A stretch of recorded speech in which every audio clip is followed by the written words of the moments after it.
सभी को नमस्ते, जय श्री राम। साथियों, आपको आज एक और महत्वपूर्ण जानकारी देना चाहता हूँ जो कि है EWS एडमिशन से संबंधित। अभी काफ़ी साथी इंतज़ार कर रहे हैं कि EWS के दाखिले कब से खुलेंगे, तो वही बता रहा हूँ कि अभी दाखिले खुलने का कोई नोटिफिकेशन नहीं आया है, लेकिन बहुत जल्दी ये प्रक्रिया जो है शुरू होने वाली है। हो सकता है इस महीने, नहीं तो अगले महीने से शुरू हो सकती है। तो इस बार वैसे एडमिशन लेट हो रहे हैं, लेकिन साल 2022 में भी अप्रैल में ये प्रक्रिया जो है शुरू हुई है। ऐसा नहीं है कि पहली बार लेट हो रहे हैं। लेकिन आज जो आपको जानकारी देना चाह रहा हूँ वो जानकारी आपको कहीं नहीं मिलेगी। फार्म भी तब खुलेंगे तो आपको कहीं ना कहीं से पता चल ही जाएगा, लेकिन जो जानकारी मैं आपको देना चाहता हूँ वो जानकारी आपको कहीं से भी नहीं मिलने वाली है। तो जो जानकारी है वो है आपके अधिकारों से संबंधित, और जो स्कूल वालों का रवैया होता है, उनको क्या क्या हिदायतें डिपार्टमेंट से दी जाती है, उससे संबंधित ये जानकारी है। तो मेरे पास एक सर्कुलर है जो कि वेबसाइट से मिलता है। आप देखेंगे ये एजुकेशन डिपार्टमेंट का सर्कुलर है, जो कि मैंने साल 2022 में एक RTI के माध्यम से प्राप्त किया था। और आप जब भी एडमिशन निकलते हैं EWS के, तो उसकी वेबसाइट पर भी इस जो फ्रेश सर्कुलर होता है वो अपलोड किया जाता है। तो जब भी, जैसे आप ध्यान रखते हैं कि एडमिशन कब निकलेंगे, कब एडमिशन बंद होंगे, यदि आप उसी तरीके से सर्कुलर का भी ध्यान रखें, आप जागरूक हो जाएं, सजग हो जाएं कि आपको क्या क्या राइट्स मिले हैं और स्कूलों को क्या क्या टर्म कंडीशन दी गई है एडमिशन से रिलेटेड, तो आप बहुत ज़्यादा ही और मतलब कि अपनी बात को मजबूती से रख सकते हैं।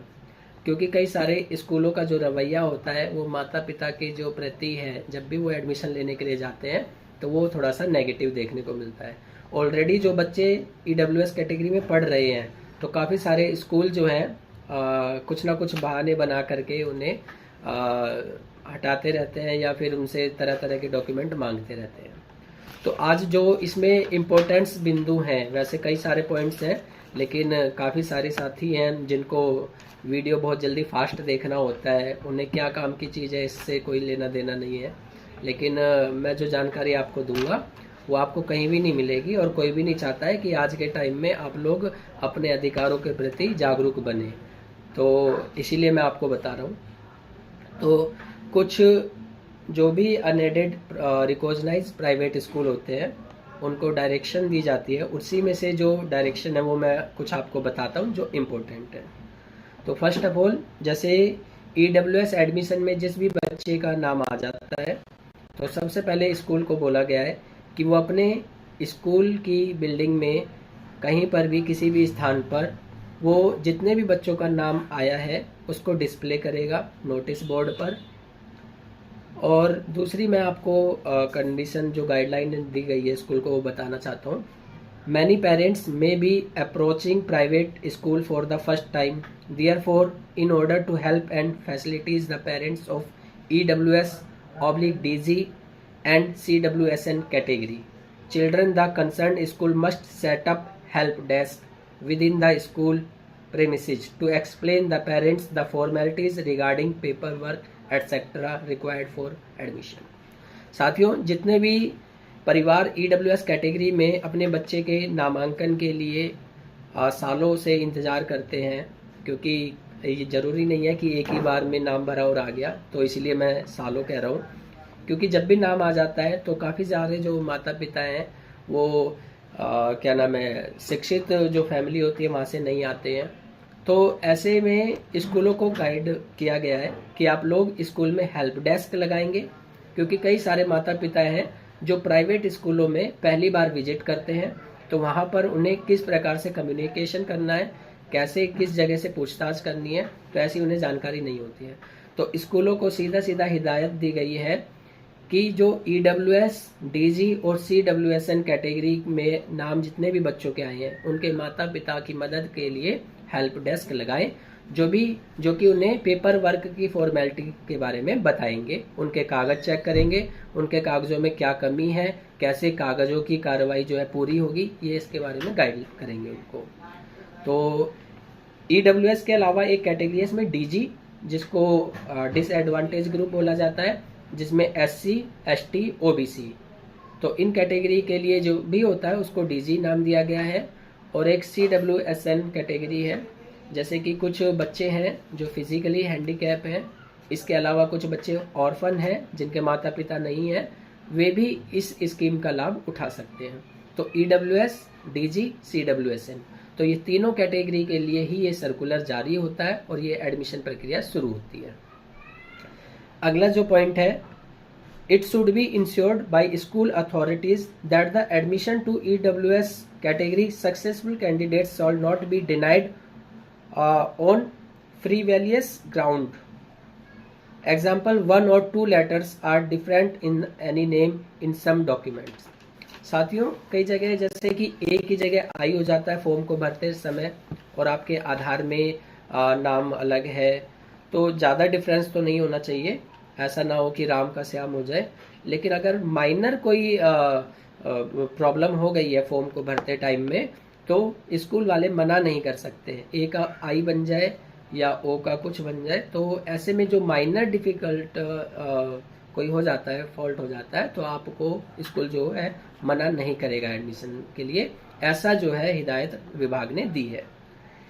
इसके अलावा है, heads of the concern private unaided recognised school shall not unnecessary sends the parents to the department. तो जो स्कूल हैं उनको ये भी बोला गया है कि अगर कोई अननेसेसरी जो है, अननेसेसरी अगर कोई फॉर्मेलिटीज है, उसको पूरा करने के लिए कृपया डिपार्टमेंट में किसी को भी पेरेंट्स को स्कूल नहीं भेजेगा। कई बार स्कूल होते हैं कि आप ये लिखवा करके लाओ, ये लिखवा के लाओ। अगर कोई फॉर्मेलिटीज ऐसी है कि स्कूल उसे अपने लेवल पर कर सकता है, तो आपको डिपार्टमेंट उस स्कूल को नहीं भेजना चाहिए। तो ये उसने डिपार्टमेंट ने मना करा है।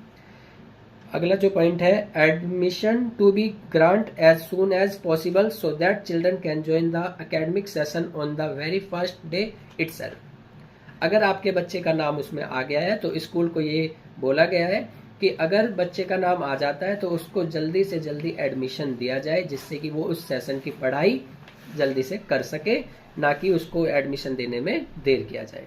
तो ऐसा भी इसको स्कूल को बोला गया है। तो 3 पॉइंट मैंने इसमें ज़्यादा हाईलाइट किए हुए हैं, अब उनका नंबर आएगा।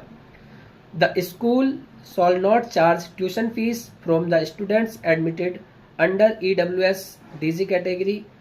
For further schools have to provide the free books, school uniform and writing material to each and every student admitted under EWS category. EWS category में बच्चे का नाम यदि आ जाता है तो उसको स्कूल की बुक्स, यूनिफॉर्म और राइटिंग मटेरियल जो है स्कूल को देना जरूरी है।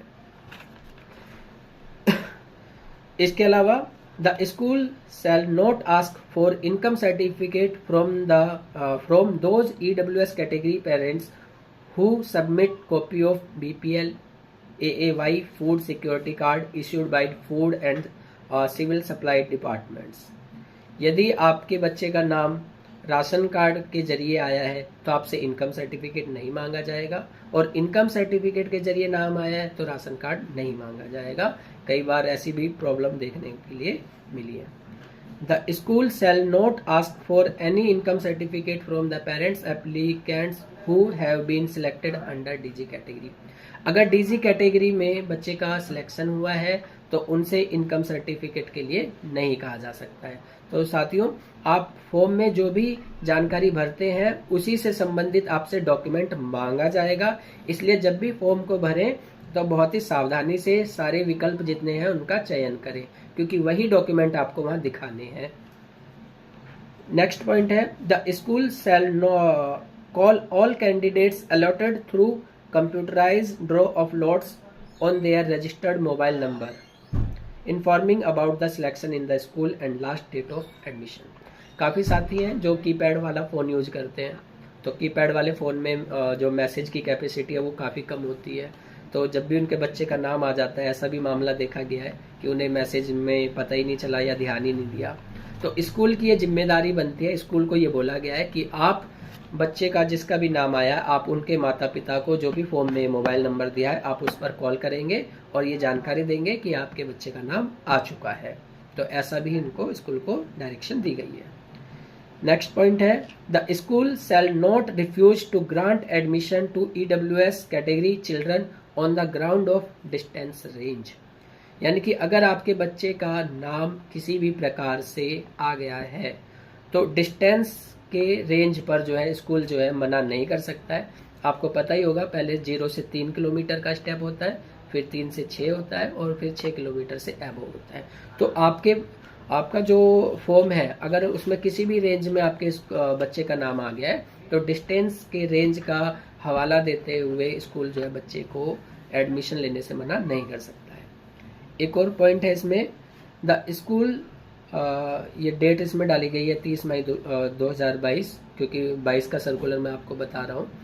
shall update the correct admission status as per the option available on the web page on the respective schools, admitted, provisionally admitted, not reported, rejected, in waiting।